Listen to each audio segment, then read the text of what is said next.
Ladies and gentlemen, my son raised his glass at what was supposed to be my 75th birthday celebration.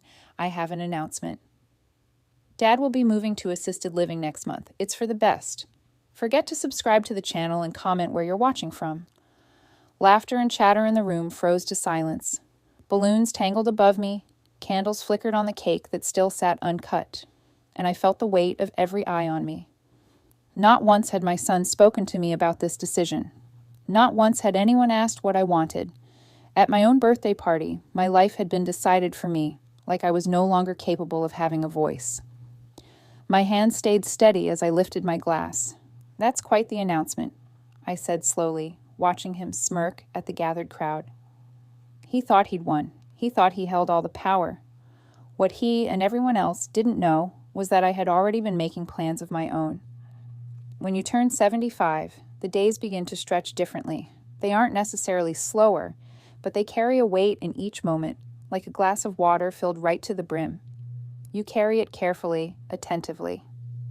My life had been one of careful carrying for decades. I carried my family, my responsibilities, my work, and every dream I once had, placing them in the hands of others I trusted more than I trusted myself. My son Daniel was my first child, my only child, truth be told, after years of trying and years of heartbreak. He was meant to be a miracle child, and when I held him in the hospital for the first time, I thought my chest would burst with both awe and fear. He was so small, yet he represented everything I had ever wanted: legacy, love, continuation. I wasn't born wealthy. My parents were factory people, scraping pennies together, mending clothes rather than buying new ones. When I got the chance to go to college on a scholarship, I swore that I would work hard enough to build a softer life for the family I dreamed of having. I studied engineering, spent decades working on projects that took me away from home, but every time I pulled into the driveway late at night and Daniel's face lit up seeing me, I felt it was worth it. I never missed his school plays. I coached his little league team despite working 70-hour weeks. I drove an old sedan for nearly 20 years just so he could have everything: new bikes, tutoring, piano lessons when he said he wanted to try music. My wife Margaret and I gave him nothing short of all we had. If I look back now, I suppose we rarely said no, thinking that generosity would be repaid in love and respect. As Daniel grew, I noticed he wasn't as hungry for hard work as I had been. He was clever, undoubtedly, but he preferred shortcuts. While I sweated through my career advancements, Daniel seemed to expect life to bend to him. In high school, when he wanted a car, he complained until I gave up my savings to help him buy one. I justified it. He's young. He'll grow out of this entitlement. But children don't always grow out of what you think they will. Sometimes they grow into it.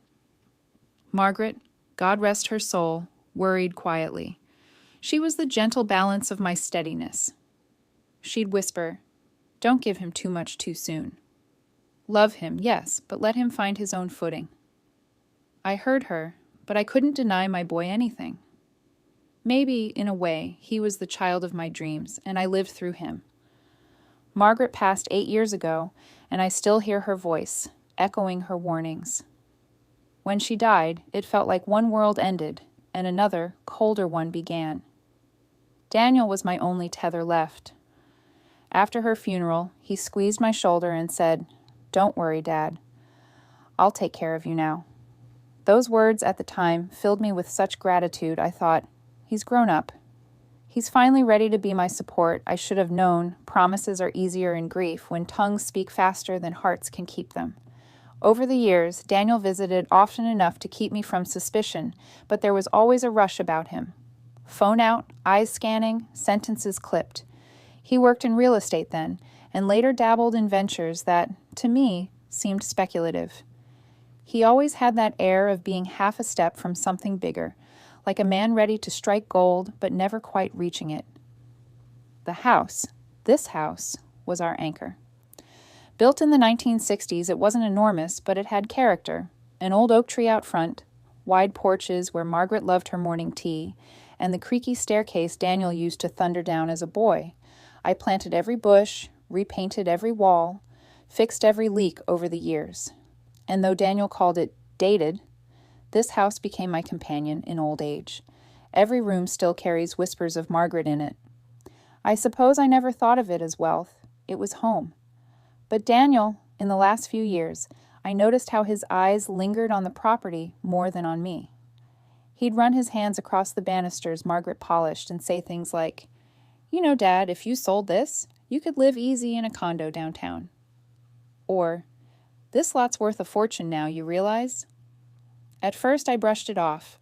I told myself he was concerned about my comfort, but surely his words would add up, puzzle pieces forming into something I didn't want to see. Still, I refused to label it. He was my son. Family is family. I kept myself occupied. I cooked, tended the garden, volunteered at the library. I wasn't a helpless old man. People often remarked I had a sharp mind, maybe even sharper than before, since I had no office deadlines or company politics clouding me. My body had slowed, yes, but my spirit hadn't. Even at 75, I could cook Sunday dinner, fix a loose chair, balance my accounts, all without anyone's help. Assisted living was not on my horizon, and yet, standing at that party with all eyes glued to his smug announcement, I realized my son didn't see me anymore as the man who carried him on tired shoulders or worked to the bone for his dreams. He saw me as something else, a key, a gatekeeper to what he believed was his rightful fortune.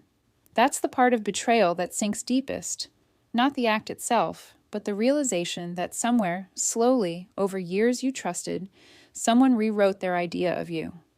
In Daniel's mind, I wasn't father anymore. I was an obstacle. I had given him everything. And in return, at my birthday celebration, a day meant to honor life lived, he presented a speech planning my next chapter without my consent. But Daniel didn't grow up under Margaret's gentle wisdom and my quiet stubbornness for nothing. He might have underestimated how well I'd listened to the both of us. He thought an old man couldn't resist, couldn't stand. He had no idea that every sacrifice, every lesson, every cautious step I took in life had prepared me not just to love him, but also to protect myself. Looking back, the signs were always there. Small things at first, the kind you shake off because you don't want to believe badly of your own flesh and blood. But life has a way of replaying old moments in sharper color once the betrayal comes to light. One of the earliest moments was just 2 years after Margaret passed. Daniel had come by for dinner. I had cooked her old roast recipe, slow braised beef with carrots and a touch of rosemary. The scent had filled the house, and I thought it might bring him comfort too. He ate, but absent-mindedly. His fork tapped against the plate. His phone buzzed beside him every few minutes. Between bites, he said, "You know, Dad, houses on this block are selling crazy high right now, even old ones like yours. You could sell, pocket a fortune, and never worry about expenses again." I smiled gently and said, "This isn't just a house, Daniel. It's home." He chuckled, but it wasn't warm. It sounded more like a dismissal, as though I were an old man clinging to knickknacks. A year or so later, he surprised me with papers. "Dad, I found a great retirement complex only 20 minutes away. State-of-the-art, gym, pool, organized trips. You won't ever be lonely." He spoke as though it was a gift, but when I looked at the last few pages of that packet, I realized he had already toured the facility and had penciled in my name for a deposit list. I remember my hands tightening on the papers. Calmly, I asked, "And when did you decide this for me?" That sly shrug again. "Come on, Dad. Be realistic. Big house, no partner, aging years. You can't manage everything forever." I didn't argue, not then. But I knew Margaret's spirit would have been whispering in my ear, "Do not overlook this." Money began to lace itself into nearly all our conversations. For Christmas one year, rather than buying me a gift, Daniel presented me with ideas. He wanted me to invest in one of his real estate ventures. "It would double your savings in no time," he promised with that same slick confidence. I told him my savings were for security, not speculation. His smile thinned. He said, "Don't you want to leave something bigger behind for me? I mean, for the family?" I remember staring into his eyes then, realizing he wasn't even aware of how transparent he was. He wanted more access, more control. Not to protect me, but to pad his own risk-taking. The most painful red flag came on a day Margaret would have loved. It was spring, the garden alive with tulips I'd planted decades ago. Daniel had brought along his wife and children that afternoon. I was thrilled to see my grandchildren running freely across the lawn, their laughter filling the air like music. But after I grilled and fed them, burgers, corn on the cob, pie warm from the oven, Daniel pulled me aside. "You know, Dad, houses this size are wasted on one person. These kids deserve space like this. Maybe sooner rather than later, you should think about passing the property down. Hand it over while you're still here so you can see us enjoy it." I stared across the yard at those children, sweet faces, carrying some of my features, my bloodline, and for a fleeting moment, my heart whispered, it would be nice. But then I heard his tone again, the insistence. The way soon had such an edge. It wasn't about me seeing joy. It was about possession. I tried, of course, to reason it away. Parents often excuse what they don't want to face, but other things gathered in the background. He began visiting only when he had documents to bring. He stopped asking about my health directly. He'd just glance around the house, noting cracks or peeling paint, as though calculating its value. Once, when an old friend of mine dropped by unannounced, Daniel later said, "You shouldn't let people hang around here unsupervised, Dad. You're too trusting. You don't know who might be after your things." That word again, things. He never said memories. He never said treasures, just things. These little moments stacked like bricks on a wall I tried not to look at. Because if I did, I'd have to face a terrible truth. My son's love was tangled with greed. But deep down, something old and instinctive stirred in me. I had weathered long careers with hard men. I had lost Margaret, survived grief that nearly swallowed me. I was no stranger to burdens. His hints, his plans, they weren't going unnoticed anymore. By the time he stood at my birthday party, declaring for the whole world that I would be moving to assisted living, I realized those red flags had been warning signs all along. What I hadn't yet realized was just how far he was willing to go, and how far I would have to go to protect myself. The night of my 75th birthday had started out kindly enough. My friends, a handful of old neighbors, some surviving cousins, people I had known for decades, had gathered in my home. The scent of roasted chicken, garlic bread, and Margaret's favorite lemon cake filled the air. The chatter was soft, familiar, a backdrop that reminded me of better times when she had been the one arranging the table, adjusting candles, humming as she worked. I sat in my chair at the head of the long dining table, warm yellow light casting a soft glow across the room. My glass of wine was in hand, and though I missed her, I felt grateful for the people who remained.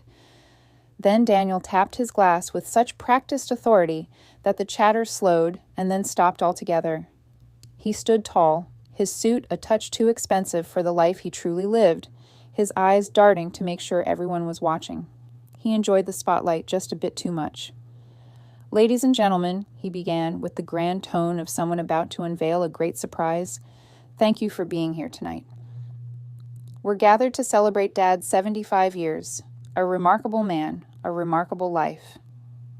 Soft applause followed. I smiled at first. For a fraction of a moment, my heart swelled, thinking, finally my son is honoring me. But then his tone shifted. He leaned forward slightly, hands placed on the back of my chair. "As you all know, Dad has lived here alone for quite a while. He's managed bravely, but it's time for a new chapter. That's why I'm pleased to announce Dad will be transitioning to assisted living next month." Murmurs erupted. Forks froze midair. Glasses stopped just before lips. Someone coughed in surprise. My own breath caught. Not because I hadn't suspected something like this might come eventually, but because he hadn't told me. His words came like a verdict, as though I weren't sitting right there. I turned to him slowly. "Daniel," I said, my voice measured. "This is the first I'm hearing of it." He chuckled lightly, glossing over my shock as though it were a minor detail. "I didn't want you to worry, Dad. I've handled everything. The facility has a great reputation. Private rooms, good meals, nurses on call. You'll love it. Honestly, it'll give me peace of mind knowing you're in good hands." His peace of mind, I thought bitterly, not mine. Some guests shifted uncomfortably in their seats. My cousin Clara darted her eyes from me to him, her face etched with unease. I attempted steadiness. And who decided this transition? Daniel's smile thinned. Come on, Dad. Let's be realistic. You shouldn't be rattling around this old house alone. You've had some forgetful moments lately. Lies, exaggerations. I kept my accounts balanced, my garden tended, my memory sharp as ever. But to the unknowing guests, it was easy to paint the picture of a fragile old man. And, he continued, the house doesn't take care of itself. It's a lot of maintenance, a lot of risk. I think we can all agree this is the responsible decision. He locked eyes with the crowd, not me, as though he were selling them something, which in a way he was. He wanted witnesses, public approval. He was turning my birthday into a stage where he could strip me of authority.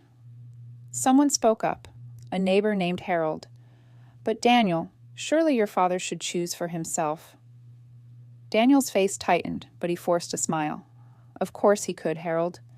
But we all know Dad's too generous for his own good. He'd say he's fine just to avoid bothering anyone. That's why I need to step in. Parents take care of children, and then the children must step up for parents. It's the circle of life. Polite nods scattered across the room, manipulation dressed as duty. He was clever, I'll give him that. I lifted my glass, my hand steady. That's quite the announcement, I murmured, forcing a small smile. Thank you, son, for thinking so carefully about my future. He grinned, pleased with himself, convinced of his triumph. What the guests didn't see was the thin fire crawling through me, like a wick about to meet flame. Later in the evening, when the plates were cleared and the cake had been cut, Daniel made another move. Quietly but deliberately, he slid a folder next to me where I sat. Its leather cover was too polished, too practiced. Inside, legal documents. I scanned just enough to see the familiar words: power of attorney, property evaluation, draft contract outlines. Well, I said, flipping a page carefully, this looks thorough. Daniel lowered his voice, though he still wore that calm, coaxing smile. It's just a formality, Dad. Everyone does it eventually. You sign, and I can help manage things smoothly. Bills, taxes, decisions that might get overwhelming for you. That way, when you move to assisted living, it'll all be seamless. I placed the folder down gently, my eyes meeting his, calm, steady. And what happens to the house? He blinked, not expecting the directness. It'll stay in the family, of course. I'll keep care of it. Maybe we'll renovate, make it more useful. But don't worry, Dad. You'll have your room in the facility, all arranged. Better for everyone useful. That word landed like a stone in my gut. Useful to him. He was circling my home, my memories, my lifetime of effort, like a vulture circling what it believed to be a carcass. And he believed I had already stopped breathing in spirit. The true betrayal wasn't only in the announcement, or the documents, or the smug certainty. It was in realizing how little he saw of me anymore. Not his father. Not the man who once carried him on shoulders, fixed his scraped knees, stayed up all night to help him pass algebra. None of that lived in his eyes anymore. In his gaze, I was simply an elderly keyholder, keeping the door locked to his next big prize. My chest ached with something deeper than anger. Something I dare say was worse than grief. It was disappointment so thick it pressed against my ribs. Disappointment that the very son Margaret and I had poured our lives into could stand before all our friends and family and publicly announce my removal, as though it were a business transaction. But I kept my features calm. I knew dignity was all I had, and I wasn't about to let him see me break. Daniel, I said softly, still holding the folder, these are big decisions. I'll take my time looking them over. He smiled stiffly, but I saw the flicker behind his eyes. He wanted me overwhelmed, disoriented, shamed into compliance. He hadn't prepared for stubborn composure. I sipped my wine slowly as the chatter awkwardly resumed around us. Inside, a vow settled firm and unshakable. He would not succeed. He would learn something he had long forgotten, that his father was not a man easily cornered. When the night finally ended, Guests filtering out with polite well wishes and hurried goodbyes, Daniel gave me a parting hug. It was stiff, almost rehearsed. "Trust me, Dad," he said soothingly. "This is for the best." "You'll thank me later," I patted his back lightly, offering a calm nod. When the last guest left that night and the hum of cars faded down the street, silence returned to the house. I sat in Margaret's old armchair near the window, the folder Daniel had left me resting like a weight on my lap. The papers stared back at me, pages that, if signed, would hand over my independence, the very essence of my life, power of attorney, property transfers, for efficiency, all cloaked in the language of care and responsibility. I leafed through them by lamplight, the rising anger cooling into something sharper, something useful. Margaret used to tell me, "Don't fight a storm head on. Step aside, let it pass, and plant seeds behind it." She was right. Storms burn themselves out, but seeds, if chosen wisely, become forests. My son was mistaking my silence for weakness. That mistake would be my shield. The first step wasn't signing or refusing. It was appearing neutral. I rehearsed it in my mind. Calm nods, small smiles, occasional murmurs of, "I'll think about it, Daniel." If he believed I was wavering, he would relax his guard. People who think they already have their prize don't watch the treasure vault as carefully. The second step was clarity. I pulled out a notebook, an old habit from my engineering days, and made columns. Facts on one side, impressions on the other. Daniel wanted access to my accounts, my property, and the authority to make choices without me. Fact, he had begun shaping narratives about my forgetfulness. Fact, he had potential financial troubles hidden behind his confident exterior. Strong impression. The more I wrote, the clearer the pattern became. He wasn't just greedy, he was unsteady, and men who stand on shaky ground are easy to topple if you press at the right fault line. The third step was reinforcement. Quietly, I called an old friend of mine, Martin, a retired lawyer who lived 2 towns away. A cautious man. I trusted him more than most. I didn't tell him everything at once, only that I wanted to review my will and make sure my estate was secure. He agreed to meet the following week. When I visited Martin, I carried myself as though I were simply a thoughtful old man preparing for the future. But inside, every signature, every adjustment was a piece put on the chessboard. We drafted a new will, ironclad. Protective clauses ensured any premature claim or manipulation would land squarely in legal fire. Margaret's jewelry, family heirlooms, even the oak dining table she cherished, I assigned them specific destinations with trusted relatives and charities. The house, the very heart of the dispute, I placed under a trust with conditions layered like an oak's rings. No one could touch it without my final word, no matter how convincing their speeches. Martin chuckled when he finished drafting. "You've set up a fortress, my friend." "That's the point," I replied simply, "but strategy isn't only legal, it is also psychological." Daniel believed he was the puppeteer, tugging strings while I danced. What he didn't know was that the puppets I allowed him to see were carefully carved. I let him visit as usual, asking small questions about possible renovations or his work. I listened, nodding as he spoke about deals on the brink of greatness and investments about to double. Always almost, always nearly. One evening, I even placed the folder back on the kitchen table when he visited. I tapped it lightly and said, "Still going through it, son." These legal words take longer for me now. His smile widened just slightly. "Take your time, Dad." No pressure, no pressure. But he was already convinced my resistance was softening. Good. The more confident he became, the shallower his footsteps would be when he finally fell. My plans widened further. I began documenting carefully. Each visit, each call, each suggestion he made about moving me out or gaining access to finances, I noted with time and date. A quiet logbook kept in Margaret's old writing desk. If I needed proof, if whispers of forgetfulness turned into accusations, I would have a clear record in my own hand. I also spoke carefully to neighbors, not accusing, just weaving in little comments. "Daniel sometimes worries too much about this old house." Or, He thinks I can't handle it here alone, but I've been managing fine. Neighbors talk, stories spread. It was not malice, it was insurance. By the time the truth surfaced, the ground would already be softened for others to believe me. And finally, I thought about the moment where he would expect compliance, where he would think the final papers were ready, where he would wait for me to hand over everything. That moment was no longer a fear to me. It became a stage. I wouldn't shout. I wouldn't rage. No. Calm, quiet exposure would sting sharper. Because people like Daniel feed on appearances, on being the man in control in front of a crowd, so it only seemed right that his undoing would come not in whisper, but in witness. Every night after these thoughts, I returned to Margaret's armchair, the lamplight soft over my notebook. And though my heart ached at the thought of plotting against my own son, I reminded myself, it wasn't betrayal.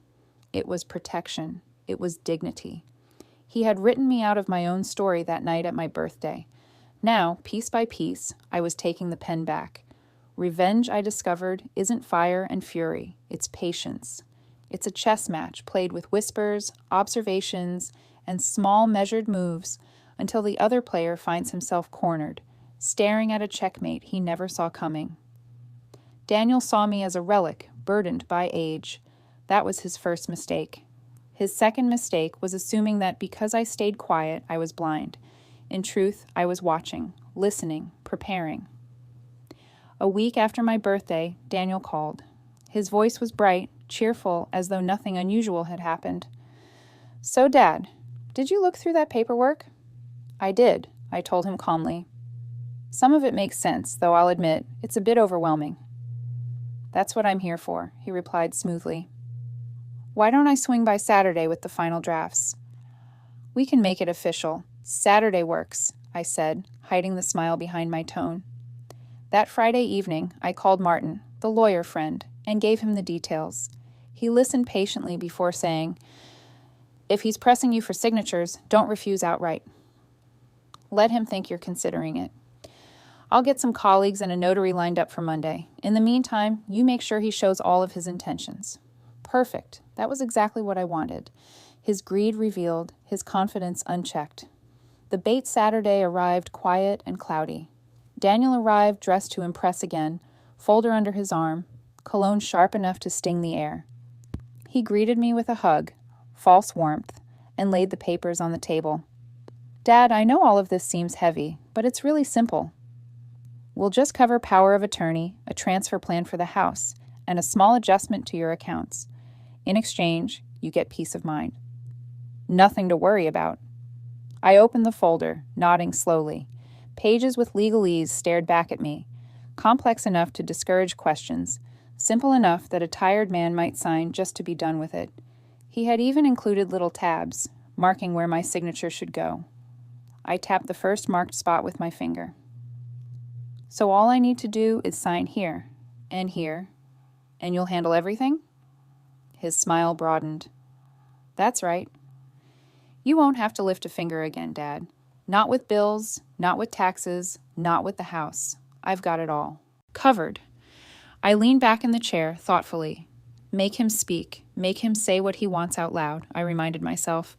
Words can damn a man faster than any lawyer can. "And the house?" I asked softly. His eyes gleamed just briefly. "Well, legally, it'll be in my name. But of course, you'll still be living comfortably in the facility. Nothing changes for you, Dad, except now the burden won't be on your shoulders." Burden. That word snapped like a branch in my mind. To him, I was not a father. I was baggage. I nodded, pretending weariness. I don't want to be a problem, Daniel. If you think this is best." He reached over, pen in hand, and placed it between my fingers. "You'll thank me later." I let it hover above the page, close enough to make him believe, but didn't press it down. "Perhaps we should have someone witness this." "A notary, maybe? Make it official?" He swallowed, then shrugged casually, though I caught the tight flicker in his jaw. "Not necessary. It's just between us. Family, exactly what I needed. More rope for him to hang himself with." The trap tightens. The following Monday, as arranged, I met with Martin and his colleagues. We reviewed Daniel's documents meticulously. Martin confirmed what I already suspected. If you sign this, he has total control. Financial, medical, legal. You'd be stripped of independence. I nodded, calm. Then let's make sure the opposite happens. So we built the counterweight. My trust documents, the revised will, and legal protections were finalized. Then Martin helped me prepare an additional piece, a power of attorney of my own choosing. Not Daniel. Instead, an attorney from Martin's firm, a neutral professional, would legally represent my interests if needed. That one move alone severed Daniel's imagined leash. But I didn't plan to tell him, not yet. Because revenge isn't just about securing safety. It's about revealing the thief before the crowd. The stage. The opportunity came quicker than I thought. Daniel called midweek, bubbling with false cheer. "Good news, Dad," he said. "The facility has an opening sooner than expected. If we act fast, they'll reserve your room. I need a decision from you by Sunday. Pressure as always." That was his method. Confuse me, rush me, overwhelm me into surrender. "Then let's get the family together Sunday afternoon," I replied smoothly. "That way, everyone's aware of what's happening." No surprises. He paused. "The family?" "That's right. My cousins, the neighbors who care for me, a few of Margaret's old friends. After all, this is a big decision. I want everyone to understand what's being arranged." There was hesitation in his silence, but his ego wouldn't let him refuse. He thought he could spin anyone with his polished words. "Sure, Dad," he said finally. "That's a good idea." And so, the stage was set. The unveiling. Sunday came bright and sunny. Chairs circled the living room, cookies and tea laid out warmly. Faces I had known half my life filled the space. Family, neighbors, friends. Daniel walked in, wearing his most confident smile, clutching the folder like a magician about to unveil his grand finale. He began, predictably, with charm. "Thank you all for being here. I just wanted you to know I've been looking out for Dad, making arrangements for his safety." He patted my shoulder lightly. "He's moving into a wonderful facility soon. Private rooms, great care. And once he's settled, I'll take over the property here. Keep it in the family, maybe give it fresh life." There were murmurs. Heads nodded politely, others frowned slightly. Clara, my cousin, crossed her arms. That was my cue. I placed my hand gently on the folder. "Daniel, why don't you show them the documents? You've put so much effort into preparing them. Let everyone see exactly what we're deciding." He froze for a fraction of a second. A flicker of panic, small but visible. But the crowd was waiting, and his pride wouldn't let him refuse. "Of course," he said lightly, opening the folder. "Here's the power of attorney. Simple stuff. Dad signs here, and I'll be legally responsible for his well-being." I looked up at the crowd. "And also the house, isn't that right, Daniel?" He hesitated. "Well, technically, yes, but only for efficiency," Cousin Clara frowned. "Efficiency sounds like ownership."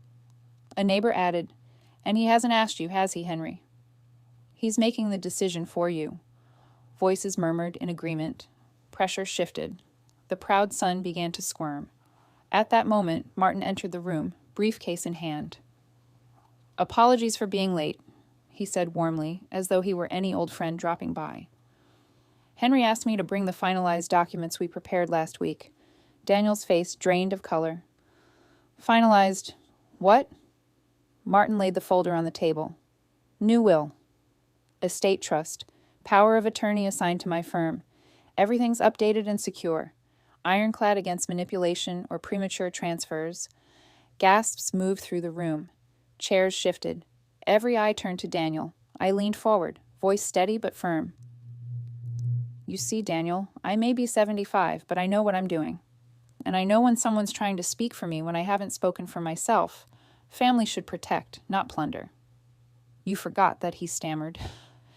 "Dad, I was only trying to help." "By stripping me of my choices on my birthday?" I interrupted softly. "By painting me weak in front of friends?" "No, Daniel. You were trying to secure something that doesn't belong to you yet." The room went silent. Then Clara's voice broke it, sharp and cold. "Shame on you, Daniel." In that moment, everything shifted. The guests, once neutral, now looked at him with suspicion, distaste. His fine suit and polished tone couldn't save him. The story had written itself into their minds.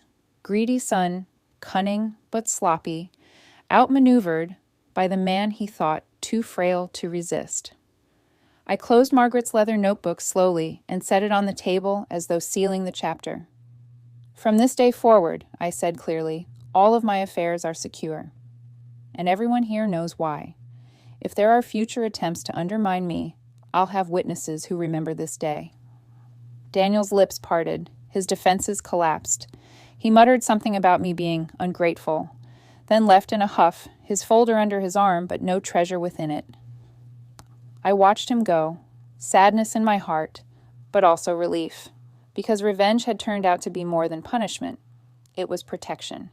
It was truth revealed in front of eyes that mattered. After that Sunday gathering, silence stretched between Daniel and me. No texts, no calls, no surprise visits with charming smiles and folders full of helpful documents. For weeks, the house felt oddly quiet. At first, I wondered if perhaps the shock had humbled him. Perhaps my son, finally confronted in front of witnesses, was reflecting, reconsidering his ways. But when people show you who they are, age teaches you to believe them the first time. It wasn't humility keeping him silent. It was fallout. About a month later, Clara stopped by with a fresh pie. As we sat in the garden, she said, "You know, Henry, I heard Daniel's latest real estate project fell through. Burned a lot of investors. Some of them aren't too happy." I sighed quietly, though inside I wasn't surprised. I had seen the signs. Big promises, slick words, but no foundation. He had gambled on my property being his safety net, and when that plan crumbled, so did his illusions of stability. Then the neighbors began murmuring. Harold, the man who'd attended my birthday dinner, told me he'd overheard a conversation at the coffee shop. Daniel had apparently tried to secure a private loan, but after word spread of that embarrassing Sunday scene, lenders were wary. Who wants to back a man who tried tricking his elderly father and got caught? His credibility had cracked. And in the world of real estate and quick investments, reputation is half the currency. The damage wasn't only financial. It seeped into his home, too. His wife, Rebecca, called me one afternoon. Her tone was careful, almost ashamed. "Henry," she said, "I just want you to know I had no part in Daniel's behavior. I didn't know he was planning to announce things on your birthday or push those papers on you." I could hear the strain in her voice, like someone treading carefully across cracking ice. "I appreciate you saying that," I told her gently. "You're always welcome here, with the children especially." She exhaled, relief mingling with guilt. "He hasn't been himself lately. Short-tempered, defensive. We've had arguments." Her voice dropped lower. "He thought your house would solve everything." Those words stayed with me. Solve everything. For him, I had become not father, but solution. My life's work measured not in love, but in equity. The grandchildren still came around occasionally, Rebecca bringing them on her own. They'd play in the yard like before, laughter echoing, but their father never came with them. Whether that was her choice or his, I didn't ask. Some silences don't need filling. The defining blow came weeks later, when Martin shared something with me over lunch. "Did you hear?" he said, lowering his voice, though amusement twinkled in his eyes. "Daniel tried pitching a property deal to a group of investors just last week. One of them was at your gathering that Sunday. Word spread quick. They say he was cut off mid-presentation. Someone asked him, 'Are you planning to manage this project like you managed your father's affairs?' The room went dead quiet. I couldn't help but wince at the cruelty. But cruelty, I reminded myself, was not born from me. It was born from his own actions. He tarnished his name by trying to tarnish mine. Without investors, without trust, his ventures began collapsing. One deal evaporated, then another. Soon whispers turned to stories, and stories turned to reputation. Daniel Reed, once the man with every boast of big things coming, had become something else entirely, a cautionary tale. I saw him only once during that period. He showed up unannounced, late in the evening, his shoulders slumped, his eyes lacking that sharp glint of control. "Dad," he said quietly, standing at the door, "can we talk?" I gestured for him to sit. He did, but uneasily, as though the walls themselves judged him. I didn't mean for it to go like that," he muttered finally, staring at the floor. I thought you'd be better off. And I thought maybe I'd be better off too." A half-truth, a pitiful attempt at salvaging pride. I studied him for a long moment. In my heart, there was love still. Love never dies for a child, but layered now with frost. "Daniel," I said softly, "better off doesn't come from stealing someone's choices. It comes from standing beside them, even when the path is inconvenient. You had the chance to stand with me. Instead, you tried to push me aside." His eyes closed briefly. He had no defense. None that mattered. Perhaps he hoped for forgiveness, or maybe for a second chance at the fortune he'd lost. But I gave him no promises that night, only dignity in restraint. He left again soon after, the sound of his car fading into the night. In time, Daniel's downfall became complete, not by any hand of mine, but by the natural weight of his own greed. The investors stopped answering. His wife grew weary of carrying his failures. Even friends distanced themselves. And me? I carried on. The house remained mine, my affairs secure, my reputation stronger than ever. Neighbors admired my calm through the storm. The community respected that I had defended myself without bitterness, only clarity. Sometimes justice doesn't come with a gavel or a verdict. It comes with time, with truth seeping into cracks until the whole false empire caves on its own. Daniel's empire did, piece by piece. And when the dust finally settled, all that remained was an old man in his chair, and a son who had learned too late that underestimating a parent's wisdom could cost him everything. These days, when I sit in Margaret's old armchair and watch the light filter through the curtains, I feel peace. Not the kind of peace that comes from ignorance, but the kind that comes after a storm has passed and the air smells fresh again.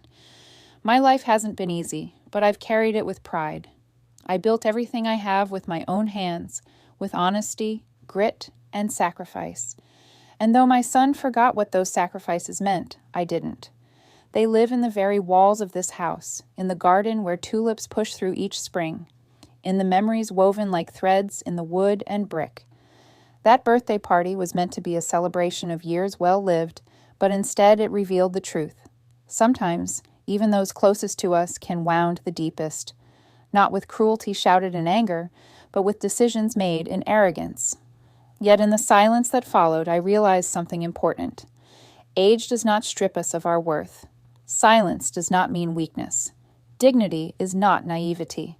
Many people make the mistake Daniel made. They confuse gentleness for frailty, patience for passivity. But when you've lived long enough, you learn that quiet waters often run the deepest. I never raised my voice at him. I didn't slam doors or throw accusations. I didn't need to. For men like Daniel, exposure is punishment enough. His schemes unraveled in the daylight because daylight is where truth thrives. Now, friends still come by to check in on me. Neighbors sit on my porch, sipping tea and laughing about memories. My grandchildren visit with wide eyes, racing across the yard, just the way their father once did. I show them how to plant a seed, how to fix a wobbly chair, how to listen when someone older is speaking, hoping they'll learn the lessons their father forgot. As for Daniel himself, our relationship is complicated. I would be lying if I said my heart doesn't ache when I think of what he tried to do. But I also know that bitterness corrodes the vessel that carries it. I keep my boundaries firm and my trust guarded, but my door, though not wide open, is not locked forever. Time will tell if he learns. If there is a lesson in all of this, it is this. Do not let anyone, not even your own blood, convince you that age makes you less. The years carve lines in our faces, yes, but they also sharpen wisdom, patience, and foresight. We have lived storms before, loss, hardship, grief, and yet we are still standing. That is strength, no matter what the world or even our children may say. Protect what you've built. Document, plan, and safeguard your independence wisely, but never lose your composure. Revenge doesn't always require anger or destruction. Sometimes it requires nothing more than calm preparation and the courage to let truth expose itself. So when my son tried to write me out of my own story, I simply reminded him that the pen was still in my hand. And maybe, just maybe, one day he'll remember what I always hoped he would understand. Respect is the greatest inheritance a child can give their parent. It costs nothing, but it's worth more than all the property in the world.